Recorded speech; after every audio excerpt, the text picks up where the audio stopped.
So now let's look at some of the common lies about knife fighting. These are actually pretty good. These are lies about knife fighting. Now some of these lies are painfully obvious, and some are themselves lies because it's actually true. Okay, so let's see. Just talking about knife fighting today. Okay, number one, here's the first lie about knife fighting.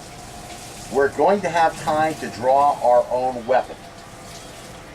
Okay, so they say it is a lie that we are going to have time to draw our own weapon. We believe that this, in fact, is not a lie in most circumstances. Now again, what circumstances won't you have time to pull your knife?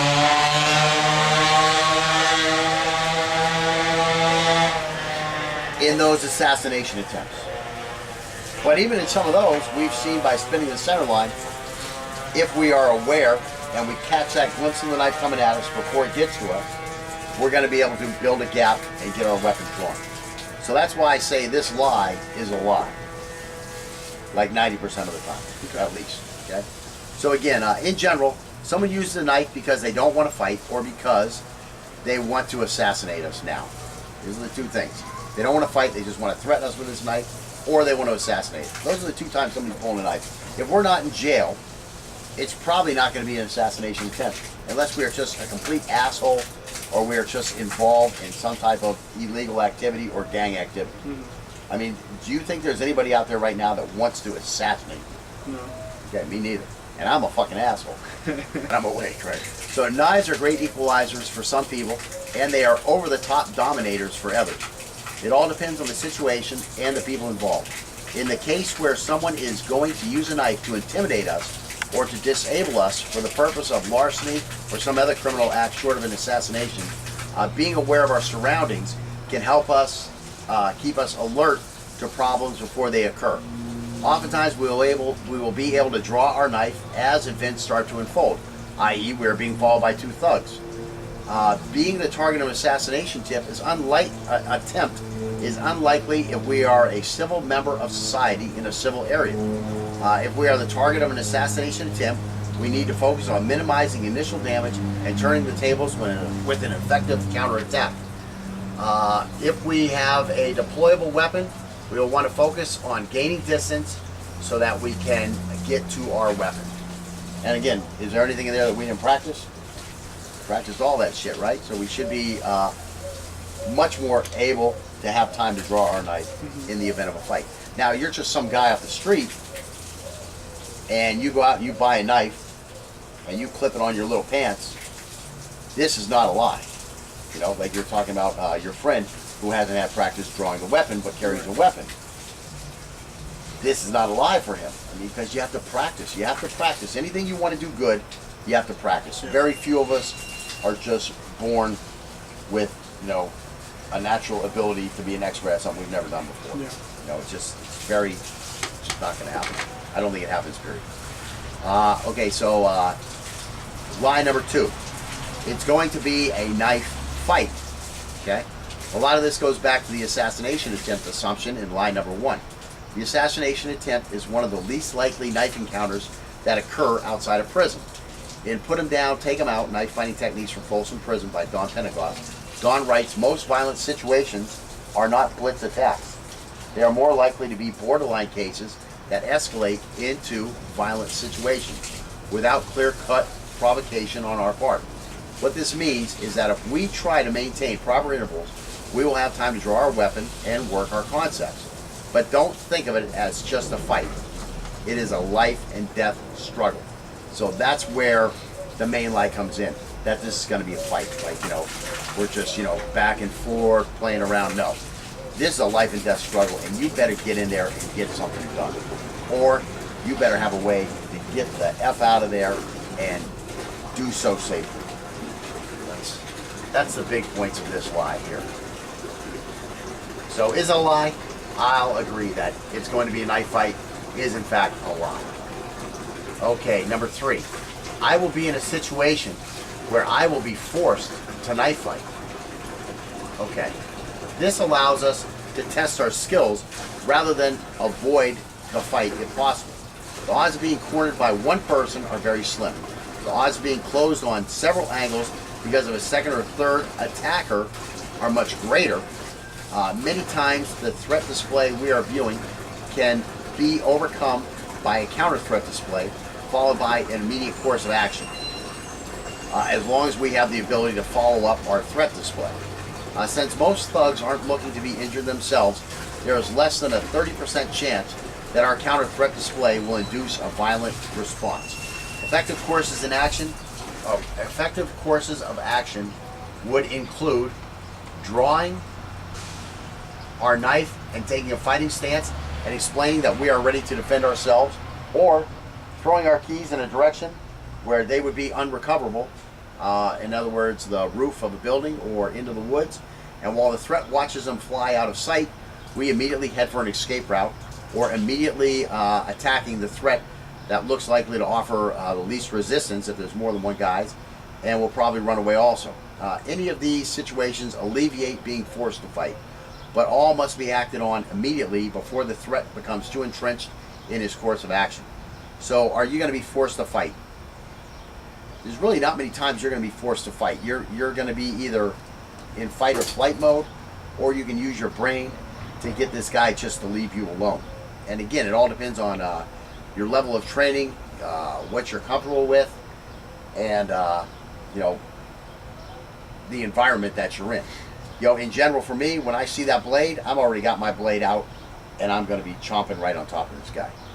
I'm going to cone in, I'm going to cut him, I'm going to hurt him bad, and then I'm going to get the F out of the area and call police. That's my course of action.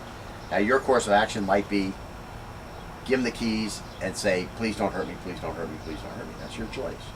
Your course of action might be you're aware of what's happening. This guy starts getting close, and you find some way to flee. That's your choice.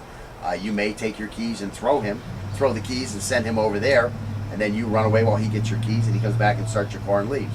I mean, the choices are yours, okay? The choices are yours. You know, you have to be in that situation. You know, for me, you know, my explanation is going to be, I didn't know what the guy was up to. I wasn't sure if he had a knife. I just wanted to go about my way.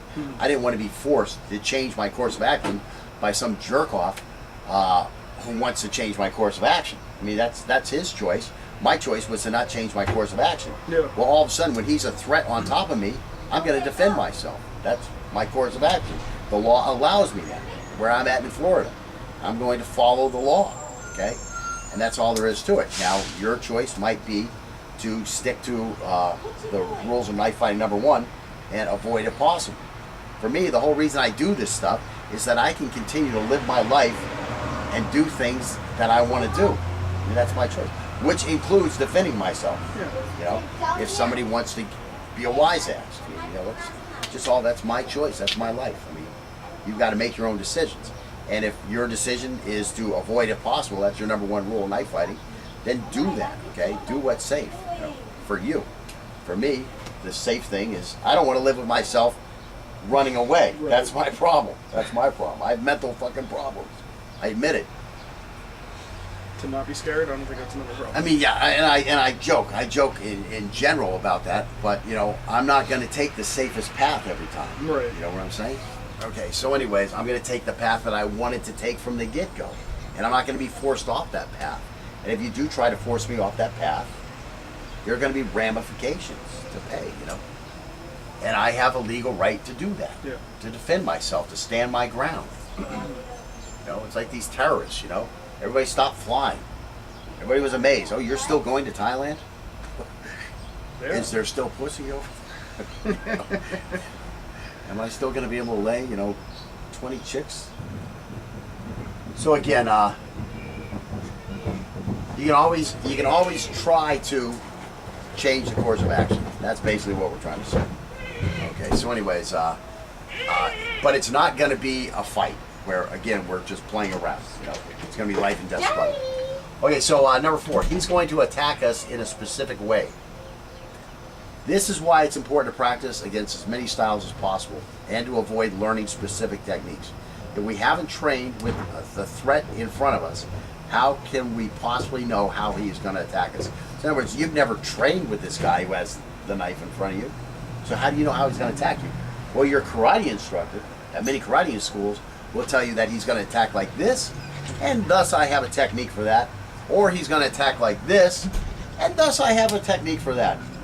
And now you can go out and be confident that you're ready to take on all comers with the knives, because he's either going to attack like this or like this. I mean, that's all good and well. I mean, I'm going to give him this much. 50% of the attacks probably will be like this or like this. The first thrust that he makes at you. But he's going to come with a repeated those things 100 times, and if you're lucky to grab it the first time, you're probably still not going to be lucky enough to get that disarm finish. Yeah. And he's going to get that hand loose, and he's going to start cutting you and cutting you and cutting you. And again, like I say, you might be able to block that first one 50% of the time. Or let me say it again, 50% of the time he might come with this kind of attack.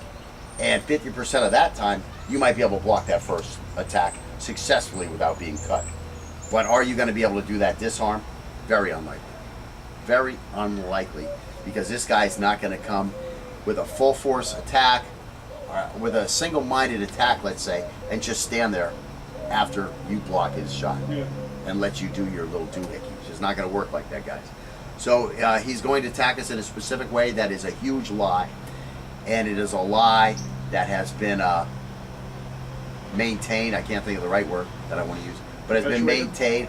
Perpetuated? Perpetuated by your karate instructors in the dojo, in the mall, strip mall dojos. Yeah. They love to perpetuate, is that the word? Yeah. This lie, okay? Because they are con men trying to sell you confidence. That's all they're trying to do, sell you confidence. They don't really give a shit about how you do against that knife fight. They just want you to go out and tell your friends that you feel good and confident, so that you'll come in and you'll sign that freaking 12-month contract and buy the dojo kit with the gi and the patch. And then you'll go to the tournaments and all that type of stuff. Everything that will help perpetuate his lifestyle. I like the black gis because you know it's like an evil dojo. Oh yeah, definitely. Yeah, I definitely go with the black gis. But the reason I go with the black gis because they don't get fucking dirty. Okay, so anyways, let's see. How can we possibly know how he's going to attack if we haven't met him before? Okay, so number 5, which really goes with number 4, he is going to passively stand still while you carve him up. Okay, again, we already started talking about this. We have to learn to deploy our concepts while on the move against an attacker that continues to attack while on the move. Okay, and you've seen that a lot. We've done lots of combos. And again, you find that when we start doing the fighting each other out here as two skilled knife fighters, that it just doesn't work out like it did earlier on, where we were kind of overcommitting to each attack because we're careful not to overcommit here, right? We want to stay in a more safe position, and we don't want to get chopped up because we also know that the other guy's skilled. So yes, this becomes different, although we do force ourselves to attack, okay? It does become different, and a lot of the concepts all of a sudden don't work because we're not fighting an untrained guy, okay? That stuff would work a lot better with the untrained guy, okay? But again, you can't presuppose that the guy's going to be so untrained that he's going to come in with this attack or this attack, and he's just going to stand there afterwards because it's not going to happen in a million years. Okay, so anyways, trapping, stripping lie. Okay. We avoid trying to control or disarm the attacker. Traps should only be used as a concept to open other opportunities that will disable the attacker's ability to attack, i.e. kill him. So again, trapping and stripping. So again, the guy comes like this, I go like this, I trap it. A lot of people call trapping catching, but I go like this, now I slide over here, now I've got it in my hand, now I push the knife down here, or I come like this, I come over the top and I grab him and I throw him, you know, or again like this one, I stab him with his own knife. Okay, that's all nice and well, but it's just not going to work that way because this guy is not going to go for it. When he comes like this, he's just coming like this. He's not going all the way down here. He expects to go here and he expects to pull it back this way. So while you're going here and you're trying to push that down to his leg, he's going to pull back this way, and now your hand's going to be down there, and it's not going to be up there for his second slash. Same thing here. He's not coming with just one slash. He's coming with multiple slashes. So you go to X block him, then you go to trap him. Well, the knife's out of the way. Now your two hands are like this, and he's got a clean avenue over here to stab you. So it just doesn't work. Trapping and stripping just doesn't work the way you think it's gonna based on what you learned in the dojo. Unless, again, you've practiced it against a guy coming in with multiple attacks, like we did. You know, we looked at the Folsom Prison attack. We looked at all of our customizable defenses against combination attacks. Okay, so again, we've seen this and we've seen what works. So yes, you do see me trapping. You do see us grabbing each other's arm and catching, that type of stuff. But what are we doing it for? We're just trying to hold that out of the way a little bit while we get in a stab. We're not going to try to just focus all our energy on this guy's knife and trying to get the knife from him. Okay, that's not going to work. All it's going to do is leave us under fire longer, and it's going to get us cut. Okay. Okay, so let's see. 7, biomechanical cutting lie. Again, when I was doing fighting against you with the Chinese thing, I tried to do a biomechanical cut, and what happened? I wound up getting cut badly. You had my back, and it was a big problem. So again, it was a big problem. Biomechanical cutting line. This is the ghost of the old shooting him in the leg misconception so many people had. There is a natural hesitation to take another human life. However, when this manifests in seeking to wound someone in order to make them go away, we end up in a very dangerous legal gray area. Never mind very legal, never mind the very dangerous gray area of playing with our life. You know?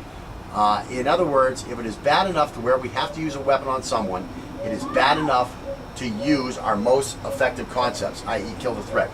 If we are at a point where we are just trying to wound someone, we are not in enough danger to justify using a knife, and the fact that we were even in a situation where a knife was used is going to make that gray area more dangerous. A knife is often considered a thug's weapon, so avoid looking like a thug. Look like a professional. Get the job done rather than looking like a bully just trying to injure someone. Okay? So again, forget about these biomechanical cuts where you just want to wound someone. Okay? God forbid that wound turns into a permanent disability, and God forbid you didn't need to cut this guy in the first place. You know, now you have a big problem, especially in this other jurisdictions more than it is our jurisdiction. So you're in California, you're going to your car, some guy pulls a knife on you, and you're in like a big open parking lot. You're in the middle of the parking lot, and this guy is like here, you're here, your car is here, there's another car here, and there's a whole parking lot over here. You can just run away from this guy. Instead, you reach out there and try to biomechanically cut his inner thigh right here, and you wind up cutting a huge nerve and an artery, and he winds up having some kind of problem where his leg has to be amputated. Okay? He survives, but his leg has to be amputated. Maybe now you would rather be carried by 6. Of course, I'm just jesting there. Oh, yeah. But you're going to be in that situation again where you're going to be sued. You know, you're going to be in jail, and you got problem after problem after problem because you went to do a biomechanical cut. Yeah. At least, if you'd have killed this guy, right? Now, whose story are they going to listen to? There wouldn't be anybody to sue you first. Well, his Well, yeah, parents the can family. still sue you, and the prosecutor can still put you in jail. But once you kill him, okay? And again, I'm not advocating this as a solution for you misinterpreting your rights under the law, but certainly your lawyer might want to fabricate a story that will keep you out of jail and keep you from being sued. Right. So we're blaming on the lawyers. They're to blame anyway.